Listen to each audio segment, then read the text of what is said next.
2025년도 새해를 시작하면서 미국의 유명한 여론조사 기관인 갤럽에서 이런 조사를 했습니다. 미국에 있는 직장인들의 정직성과 윤리에 대한 평가였습니다. 그 통계 결과가 가장 직업에 비해서 정직하다고 사람들이 통계한 것이 뭐냐면 1위가 간호사입니다. 거의 20년 동안 변하지 않습니다.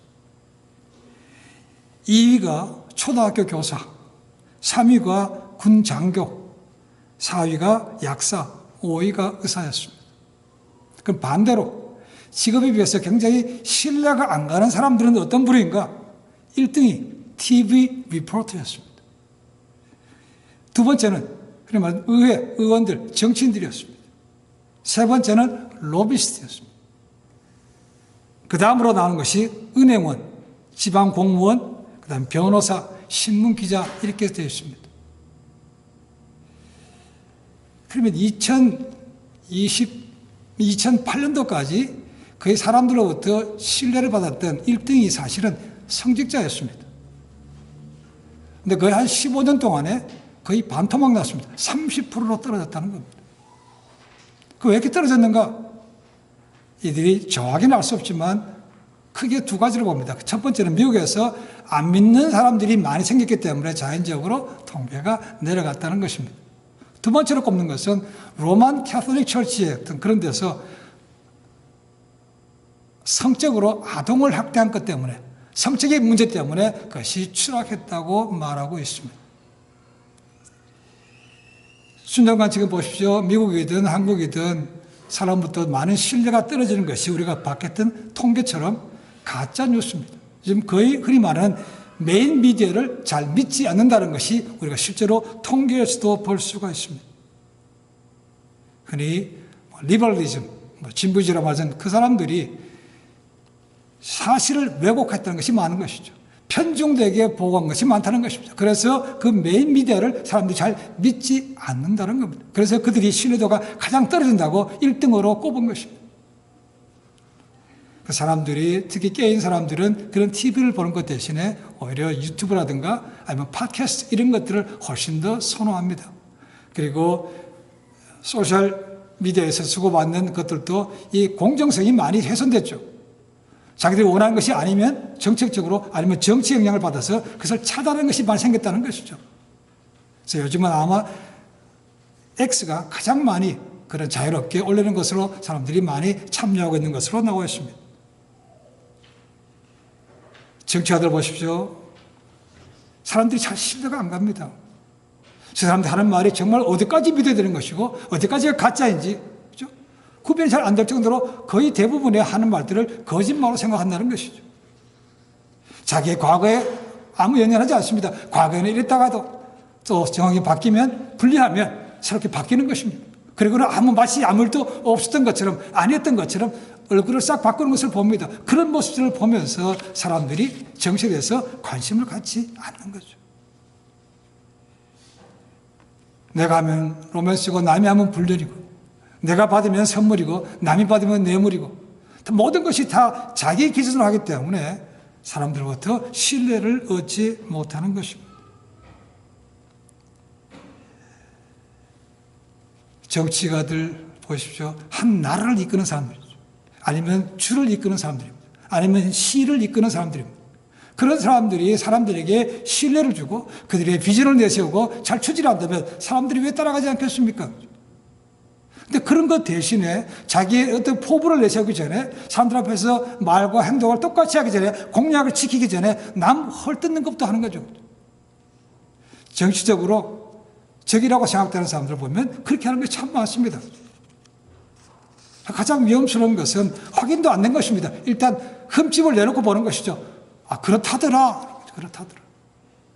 한국도 미국도 마찬가지입니다. 아니면 전 세계가 다 그럴 겁니다. 정치인들. 자기한테 유리하면 무조건 갖다 놓고 봅니다. 나중에 아니라고 하면 미안합니다. 말하면 끝나는 것이죠. 그러나 이미 상대방에게는 상처를 많이 준 것이죠. 흠집을 낸 것입니다. 아직 그런 것이 보편화되었다는 것이죠. 그런 것들을 보니까 사람들이 정치인들에서 식상하는 것을 볼 수 있습니다. 더군다나 민주주의의 꽃이라고 말하고 있는 선거도 부정을 한 것이 많죠. 지금 한국이든 미국이든 거의 심각한 이슈가 되고 있습니다. 그죠? 너무 뻔뻔스럽게 아주 대놓고 하는 것을 봅니다. 그죠? 그런 것도 아닌 것처럼, 괜찮은 것처럼 넘어가는 것이 얼마나 많습니까? 완벽한 사람 없습니다. 그리고 모두에게 만족을 줄 수도 없습니다. 우리가 알고 있는, 우리가 믿는 예수님도 어떻습니까? 그분은 평생 진리의 길을 가셨고 진리의 말씀을 선포하셨습니다. 그러나 적들이 얼마나 많습니까? 오히려 그가 바른 길로 했거든. 바른 말씀을 하셨기 때문에 더 싫어하는 사람들이 생겼죠. 특히 기득권자들은 가만히 두고 볼 수가 없었습니다. 그래서 어떻게 하면 교묘하게 소문 안 나게 끌어내릴까 죽일까까지 영로했다는 것이죠. 궁대에 있던 사람들이 그 사람들이었습니다. 거짓 사람들을 세워서 증인으로 세우고 모함하기도 하고 유혹하기도 하고 아주 다양한 방법을 써서 결국은 나중에 예수님을 십자가에 죽게 만들었습니다.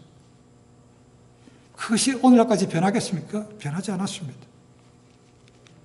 기득권자들은 어떻게 하든 간에 남이 잘 되고 하는 게 중요한 것이 아니고 내 것만 잘 지키면 되는 것이죠. 오래 지고 싶은 것입니다. 이것이 권력의 맛인 것이죠.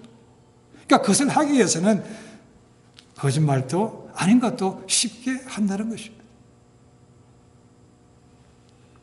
예수님의 공식적인 메시지가 뭐였습니까? 회개하라 했습니다. 회개하라. 왜 그렇게 했습니까? 오늘 하여튼 동일하다고 생각합니다. 회개하십시오라는 겁니다. 세상을 안 믿는 사람도 하겠지만 교회 안에서도 회개하십시오라는 겁니다. 믿음을 가정해서 위선자들이 참 많은 거죠. 그것 때문에 세상적으로 복음이 막히는 겁니다. 교회 안에서는 그런 척까지 하지만 교회 문을 나가서는 세상에서는 그렇지 않은 사람들이 많다는 거죠. 그래서 세상 사람들은, 안 믿는 사람들은 교회를 싸우는 것으로 보는 것이고, 그리고 말을 뻔질하게 잘하는 사람으로 평가하는 것이 1, 2입니다. 아마 지금도 많이 달라질 거지 않았을 거라고 생각합니다. 우리가 이것을 신뢰를 회복하지 않으면 참 복음을 전파하기가 굉장히 어렵습니다. 오늘 말씀 가운데 한번 다시 찾아봅니다. 중요한 말씀입니다. 비판받지 아니하거든 너희가 비판하지 말라는 것입니다. 많이 알고 있습니다. 많이 인용하기도 합니다. 그러나 많이 오해하는 구절이기도 합니다. 어떻게 오해합니까? 이 구절을 말씀드리면 우리는 어떤 잘못한 것에 대해서 아무런 비판을 하면 안 되는 거구나. 아무 잘못에 대해서 입도 열면 안 되는 거구나. 그렇게 생각하는 사람들이 많습니다. 그러니까 세상은 그렇지 않다는 겁니다. 그렇게 한다는 것 자체가 기독교를 우습게 만드는 거죠. 왜요? 교회가 생겼던 이 교회의 머리 대신 예수님께서 비판하셨거든. 성경에 보면 그런 말씀이 굉장히 많이 나옵니다.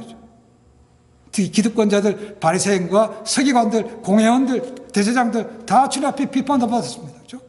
예수님 비판하셨는데 예수님께서 자신이 비판해 놓고 비판하지 말라, 이게 말이 안 되는 거죠. 그렇죠? 성경 말씀 보시면 주님께서 하신 말씀이 마태복음 제가 뽑았습니다만 나오죠. 그죠? 너희가 만민의 기도하는 집을 강도의 굴혈로 만드는 거다. 뱀들아, 독사의 새끼들아, 이렇게 아주 잔인하게 굉장히 크게 상처줄 말이죠. 그죠? 독사의 새끼들아. 내가 지옥의 판결을 어떻게 피하겠느냐? 믿음이 없고 패역한 세대여. 믿음이 적은 자들아. 바리새인과 서기관들의 누룩을 조심하라. 그리고 마태복음 23장 13절 보시면 화했을진저 바리새인과 서기관들이요 다 비판적이고 부정적인 말씀이죠. 그렇죠? 그런데 주님께서 비판하지 말라고 말씀하신 거죠. 앞뒤가 안 맞는 거죠. 그러니까 이것은 절대로 비판하지 않는다. 아무런 말도 하면 안 된다. 그런 의미가 아닌 것을 생각해 볼 수 있습니다. 우리는 스스로 분별하고 또 비판할 수 있어야만 됩니다. 그것은 하나님께서 우리에게 주신 그런 능력입니다. 영적인 분별까지라 그것도 마찬가지죠. 그렇죠? 우리가 분별을 하려면 판단해야만 됩니다. 판단하지 않고 분별할 수 없는 거죠. 그렇죠? 그건 다 내추럴한 것입니다. 근데 악을 보고도 비판하지 말라, 아무 말도 하지 마라, 그것은 잘못된 거죠. 그렇죠? 그러니까 그 의미가 아닙니다. 좋은 게 좋은 식으로 그냥 무조건 좋게 넘어가는 것이 바른 상식이 아닙니다. 그냥 내버려 두다 보면 사건이 문제가 더 커질 수 있다는 것.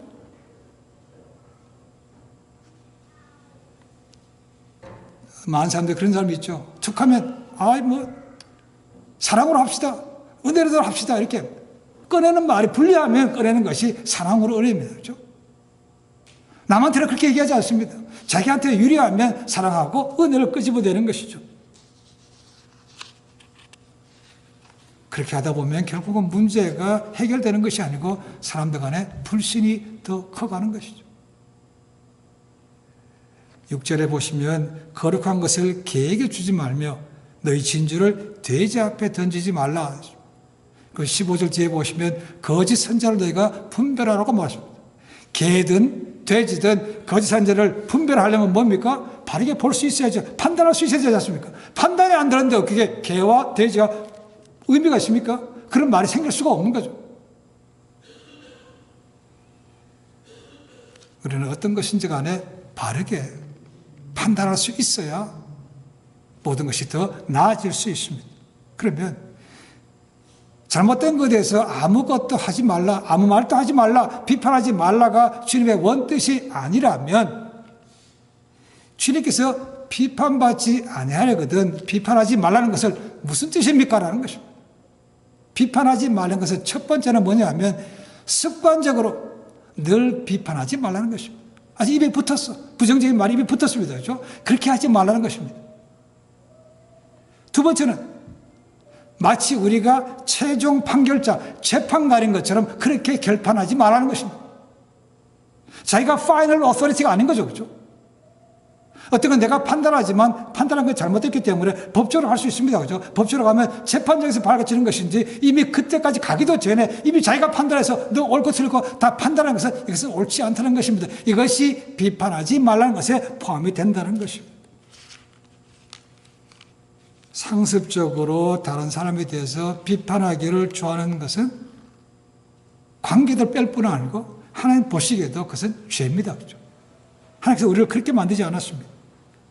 우리가 사람을 쉽게 판단할 때 있는 그대로 판단하면 그나마 다행입니다. 그런데 판단하는 것이 뭡니까? 그 다음에 가면 없는 것이 점점 늘어나는 거죠.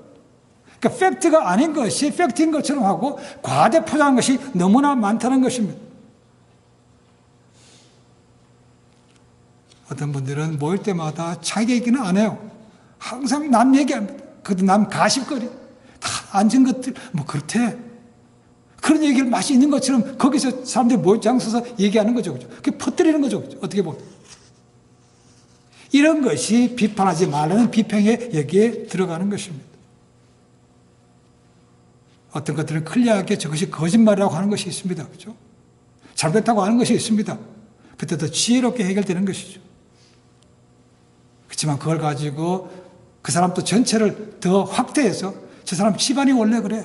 저 사람 인격이 그래. 이렇게 하는 것도 잘못입니다. 그렇죠? 어떤 문제를 해결하다 보면 그런 말 하다 보면 문제가 더 커집니다. 담을 더 쌓게 만들죠. 더 원수가 되는 것입니다. 그렇죠? 감리교에 창시했던 요한 웨슬리는 비판하기를 좋아하는 사람들에 대해서 이렇게 얘기합니다. 이들은 자신의 잘못을 고치기보다는 자기 이웃의 잘못들을 들춰내느라 귀한 시간을 보낸다. 그들 스스로는 전혀 그 길로 가지 않으면서 그 길에서 벗어나는 다른 사람들에게 대해서는 바쁘게 입을 놀린다. 그들에게는 진보가 없다. 능력도 없이 그저 가련에게 죽어버린 경건의 모양을 벗어나지 못하고 있다라고 했습니다. 예수님께서 비판하지 말라고 하셨지만 그 앞에 뭐가 붙었습니까? 근데 그 비판받지 아니하려거든 이렇게 붙어 있습니다. 조건이 붙어 있죠. 그렇죠? 비판받지 않으려면 비판하지 말라는 것입니다. 그럼 여기서 말하는 비판받지 아니하려거든 누가 비판하는 겁니까? 물론 다른 사람이 비판할 수도 있습니다. 그래서 주님께서 말씀하신 것은 누굽니까? 하나님의 비판이라. 하나님의 비판을 받지 않으려면 너도 비판하지 말라. 근데 그 이어지는 말씀 보십시오. 자기가 비판할 수 있습니다. 그죠? 근데 기준이 발라야 된다는 겁니다. 근데 기준이 바른 것이 아니고 자기 생각, 자기 지식, 자기 경험으로, 자기 감정으로 판단하면 이것이 옳지가 않다는 겁니다. 뒤 이어지는 말씀 보십시오. 너희가 헤아리는 그 헤아림으로 너희가 도로 헤아림을 받을 줄 알지 못하느냐라고 말씀합니다. 이 헤아림은 잣대입니다. 영어로 하면 스탠다드. 그러니까 다른 사람을 비판한 나름대로의 기준이 다 가지고 있는 거죠. 근데 그 기준이 발라야 하나님으로부터 저렇게 비판받지 않을 수 있다는 것. 그러니까 가장 먼저 비판할 때는 이것이 사실인가 아닌가부터 확인을 하고 비판하는 것이 맞는 거죠. 만약에 우리가 그런 것도 관계없이 그저 내가 하고 싶은 감정대로 내 경험대로 비판하다 보면 하나님의 비판으로 판단하는 겁니다. 하나님께서 우리의 형편과 우리의 약함을 고려하지 않고 하나님께서 재판하시면 심판하시면 거기에 안 걸려 넘어갈 사람 누가 있겠습니까? 라는 거예요. 내가 그렇게 하지 않으려면 내가 바른 판단을 하라. 어떻게 바른 판단을 합니까? 자기 감정이 아니요 소문이 아니요 하나님의 말씀을 기준으로 해서 판단하라는 것입니다. 하나님을 공의의 하나님이라고 말합니다. 지금까지 공의로 판단해 오셨고 심판하셨고 이제 마지막 날에 공의로서 심판하실 것입니다. 하나님의 심판 기준이 뭔가? 하나님의 헤아림이 뭔가? 우선 믿음이 있는가 없는가를 보는 것이죠.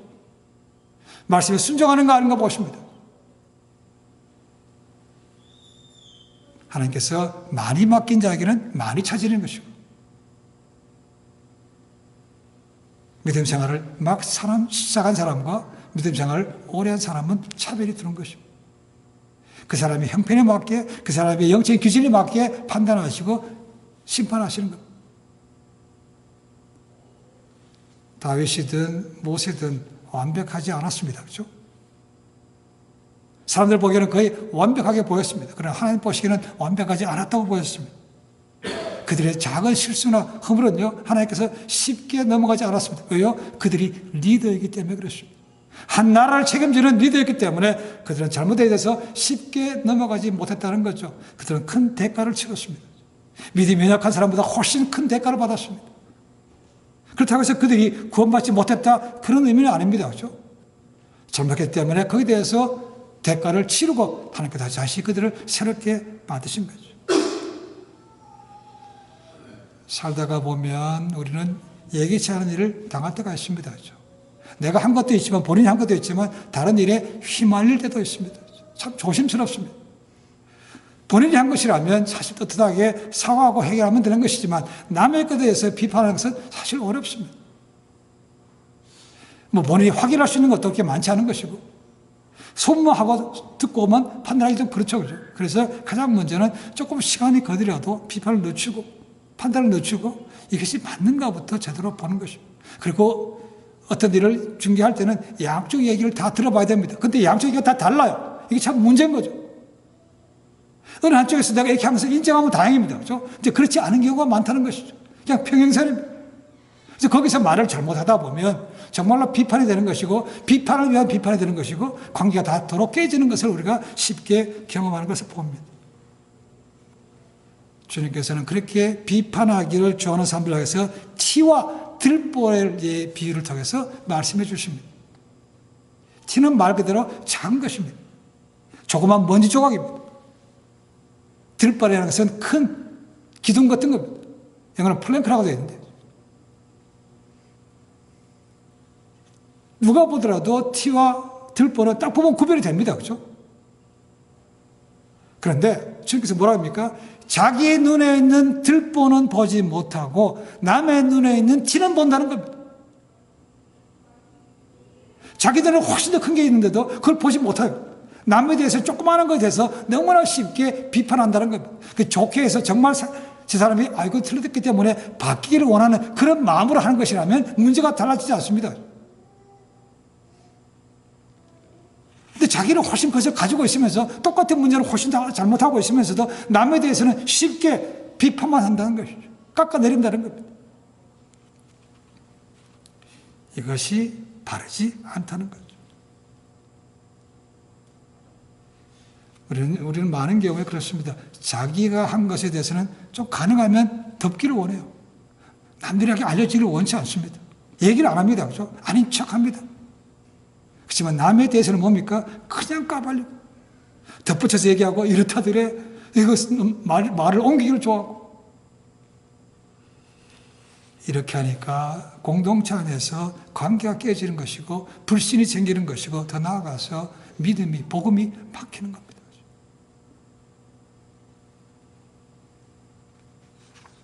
우리가 대화 속에서 남이 들어가는 것은 참 조심해야 됩니다. 그렇죠? 남에 대해서 칭찬하고 이런 것이라면 우리가 뭐 적극적으로 해야 되는 것이지만 그런 것은 거의 별로 보기 어렵습니다. 다 부정적인 것이고 본인이 직접 보고 확인한 것도 아니고 들은 겁니다. 들은 풍을. 그러니까 그 들은 것이 한 번씩 옮겨갈 때마다 얼마나 덧붙여지겠습니까? 얼마나 자기 주관이 들어가고 얼마나 저희 감정이 개입되겠습니까? 그렇죠? 그 사람하고 나쁜 관계에 있다면 덧붙이는 게 훨씬 많을 겁니다. 그렇죠? 좋은 관계라면 또 얘기가 달라질 것입니다. 그리고 자기 편이라고 생각하면 좀 덧붙이라고 애쓰는 것이지만 그렇지 않은 경우에는요, 얘기가 달라지는 거죠. 신학자 가운데 유명한 닥터 브루스라는 사람이 있습니다. 이렇게 얘기합니다. 비난하기 좋아하는 것은 다른 사람들을 헐뜯음으로 말미암아 자신을 높이는 바리새인의 악행이며 도덕적 우호성을 얻는 매우 저속한 방법이다. 남을 끌어내는 이유가 뭐라고요? 자기가 올라가기 위해서는. 남을 끌어내고 자기가 올라갑니까? 그렇지 않습니다. 그렇죠? 요즘 사람들도 다 알 건 다 압니다. 남을 깎아내리다 보면 오히려 사람들한테 경계받습니다. 오히려 남을 깎아내림으로 자기가 올라가는 것이 아니고 자기 같이 내려갑니다. 그렇죠? 이게 좋지 않다는 것입니다.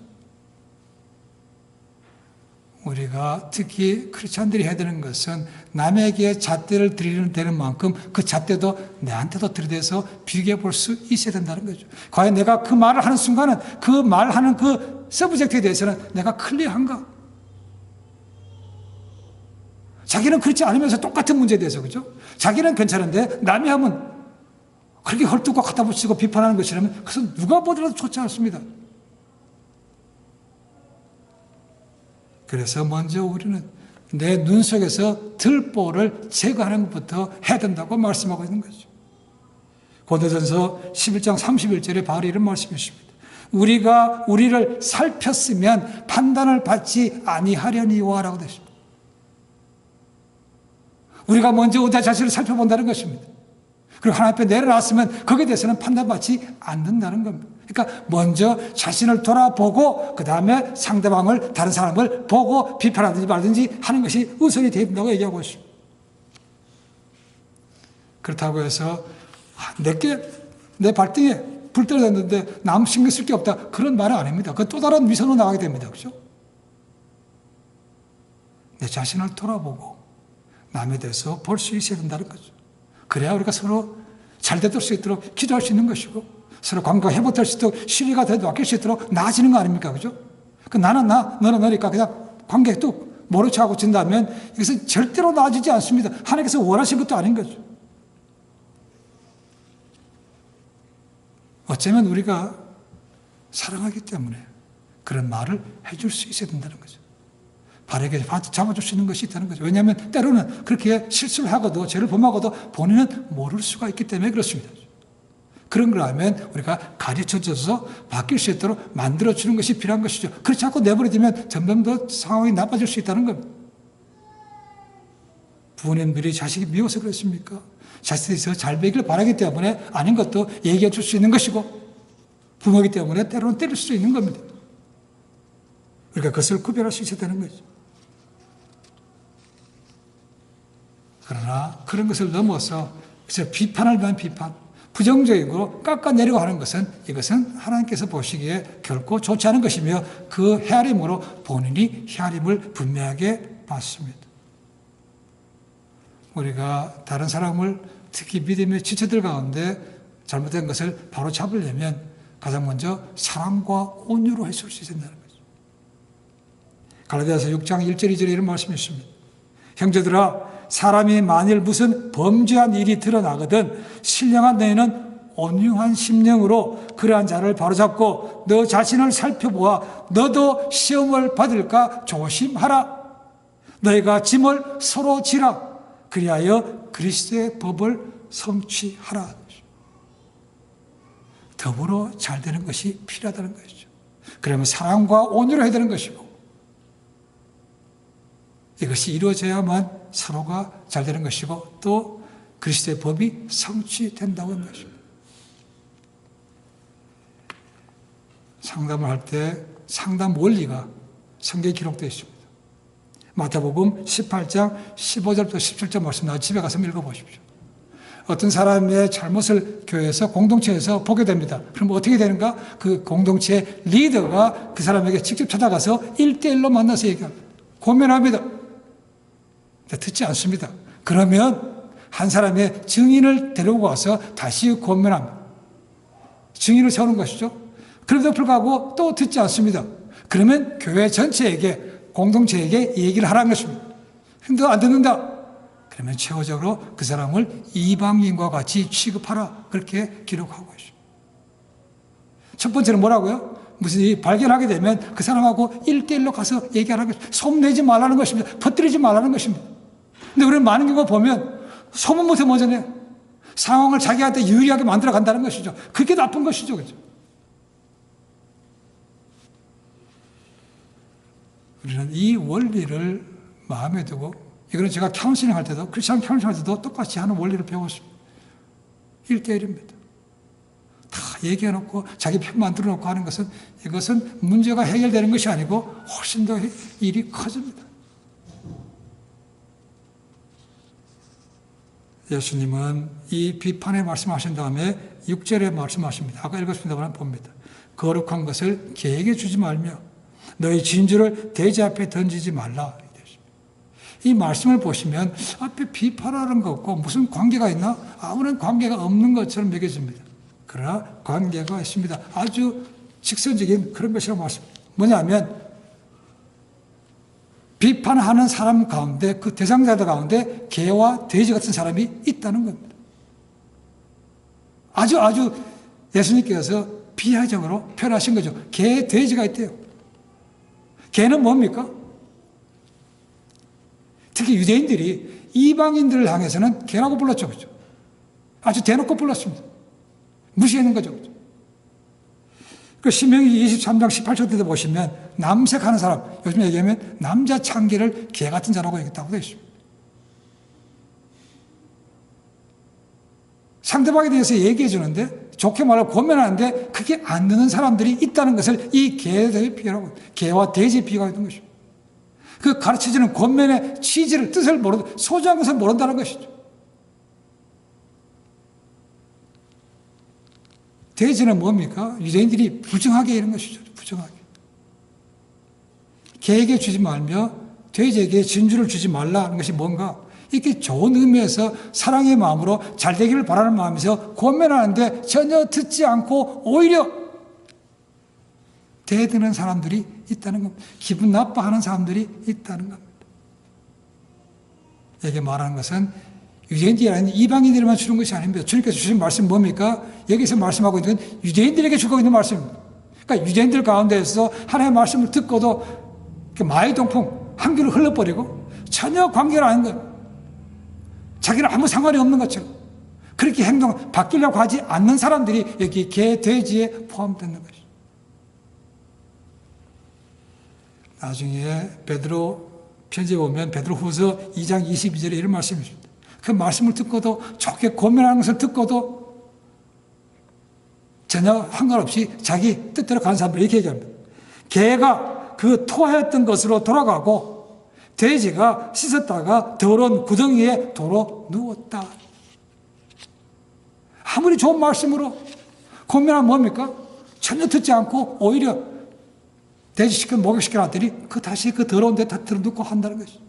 똑같이 더 나빠진다는 것이죠. 예수님께서 아까 먼저 내 눈에서 들보를 뺀 다음에 그 다음에 상대방의 눈에서 티를 빼라고 말씀하고 있습니다. 그렇죠? 근데 그 상대방의 티를 빼주는 것을 달갑게 여기지 않는 사람들이 있다는 겁니다. 그 사람들이 개와 돼지라는 거죠. 그러니까 좋게 얘기해서 받아들이면 좋겠는데 그렇지 않고 오히려 상황이 더 나빠지는 경우가 그런 경우입니다. 잠언 9장 8절에 이런 말씀이 있습니다. 거만한 자를 책망하지 말라. 그가 너를 미워할까 두려워함이라. 지혜 있는 자를 책망하라. 그가 너를 사랑하리라. 진짜 그렇게 해줬을 때 받아들일 만한 사람이면 다행인 거지만 그렇지 않은 경우에는 씩씩대면서 더 화가 내고 싸움밖에 안 생긴다. 그런 것이 있다라고 주님께서 이미 말씀해 주고 있는 것이죠. 개하고 돼지는 결코 바뀌지 않습니다.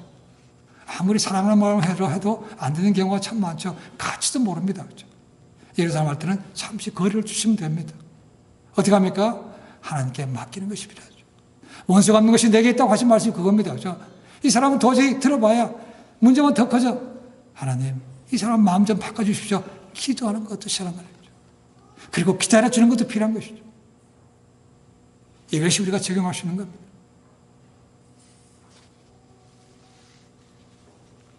우리가 남을 판단함에 있어서 굉장히 조심해야만 됩니다. 그렇죠? 이미 2000년 전에 쓰였던 말씀이지만 오늘날에도 그대로 유효합니다. 그렇죠? 사람의 완악한 것이 쉽게 완전히 바뀌지 않습니다. 없어지지 않습니다. 오늘날도 마찬가지입니다. 그렇죠? 그런 의미에서 이 말씀은 오늘날에도 우리 모두에게 주시는 말씀이라고 볼 수 있습니다. 비판받지 않으려거든 먼저 우리 자신부터 돌아볼 수 있어야 됩니다. 그렇다고 해서 상대방이 잘못하는 것이 클리어한 거라면 설사 내가 부상시 있다고 할지라도 1대1로 만나서 얘기해주고 권면해주고 기도해주고 이렇게 하는 것이 있어야 문제가 더 나아질 수 있습니다. 앞으로 우리 삶에 어떤 일이 생길지 모르지만 개인적이든 아니면 공동체든 아니면 세상 속에서 그런 생길 때에는 이 말씀을 기억하셔서 먼저 자신을 돌아보고 내 자신은 내 속에 있는 들보부터 뺀 다음에 상대방의 티를 바꿔서 오히려 그것이 나빠지는 것이 아니고 좋은 관계로 회복되고 하나님 앞에 복받는 그런 삶이 되시기를 주님 간절히 축원해 드립니다. 기도하겠습니다.